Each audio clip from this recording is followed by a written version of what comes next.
അഫ്ഗാനിസ്ഥാനിൽ 400-ലധികം ആളുകൾ കൊല്ലപ്പെട്ടത് നിങ്ങൾ അറിഞ്ഞോ?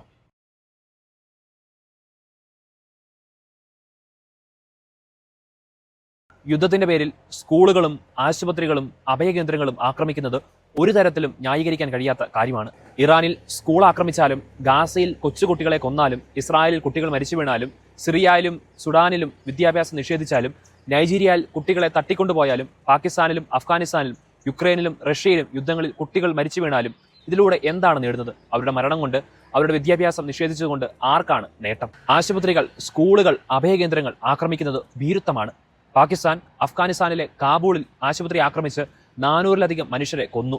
പക്ഷേ അത് ചർച്ചയാകുന്നില്ല. നൈജീരിയയിലെ കൂട്ടക്കൊലകൾ ചർച്ച ചെയ്യാത്തതുപോലെ തന്നെ. ആക്രമണം നടത്തിയത് പാകിസ്ഥാൻ ആയതുകൊണ്ട് ഇവിടെ പേര് വായിച്ച് കരയുന്നവർ അസ്വസ്ഥരല്ല. ആരും ദീപം കത്തിച്ച് തെരുവുകളിലേക്ക് ഇറങ്ങുന്നില്ല. ഇതാണ് കേരള സമൂഹം തിരിച്ചറിയേണ്ട കാപട്യം. ഇറാനിലും പലസ്തീനിലും കുട്ടികളും ആശുപത്രികളും ആക്രമിക്കപ്പെടുമ്പോൾ അതിനെതിരെ പ്രതിഷേധിക്കുന്നവർ, തെരുവിലിറങ്ങുന്നവർ ഇപ്പോൾ എവിടെയാണ്? സോഷ്യൽ മീഡിയകളിൽ ചർച്ചയില്ല, ആരും കരയുന്നില്ല. എന്തുകൊണ്ട്?